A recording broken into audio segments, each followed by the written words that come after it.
Bismillah Rahman Rahim. I'm Dr. Mohibullah Wazir, and the topic is arterial anastomosis, anterior and posterior to the wrist. The arterial anastomosis anterior to the wrist, that is called as palmar carpal arch, palmar carpal arterial or anterior arterial anastomosis. Note the point. Look, these are long flexor tendons, and this arterial anastomosis, it lies deep to these long flexor tendons and just anterior to the carpal bones.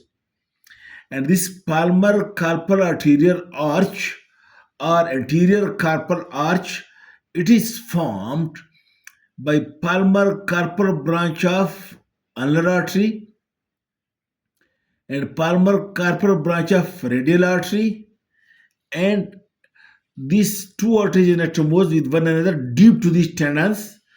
It is joined by a branch from the anterior interaceous artery, and it is joined by a recurrent branch from the deep palmar arterial arch.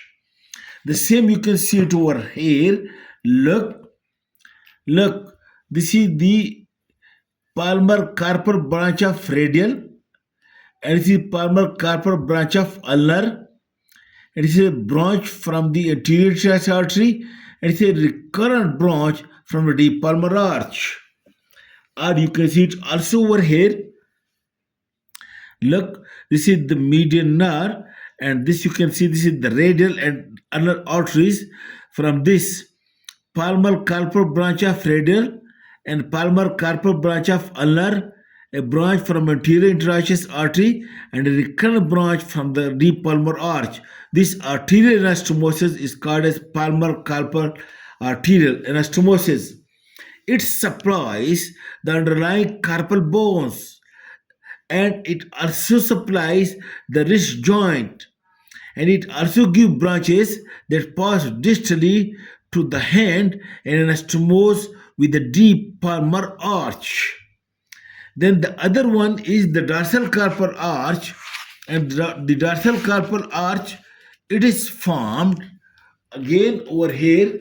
Look, a dorsal carpal branch of ulnar artery and a dorsal carpal branch of radial artery. And from over here, this is the posterior tracheal artery, a branch from the posterior tracheal artery, and also a branch because the anterior tracheal artery in the lower part, it also comes posteriorly. In this way, branch from each posterior and anterior artery joins this dorsal carpal arch, which lies deep to all these tendons and on the posterior surface of the carpal bones. And you can see it over here. Look, the dorsal carpal branch of the ulnar artery and dorsal carpal branch of the radial artery, and two branches, one coming from the posterior tracheus and one coming from, both are going from this side to join this anastomosis. And from this dorsal carpal anastomosis, then three dorsal metacarpal arteries passes distally to run between the metacarpal space of second, third, fourth, and fifth metacarpal bones, and then each one divides into dorsal digital arteries. You can see these are dorsal digital arteries, division of the common metacarpal arteries, and in this way it supplies the dorsal carpal arch supplies the metacarpal and digital arteries to the adjacent sides of the index, middle, and then ring and little finger. The adjacent side, the blood supply is from the dorsal carpal arch. The dorsal carpal arch also gives branches which passes through the metacarpal spaces, to come onto the ventral side and anastomose with the branches of the superficial and deep palmar arterial arches.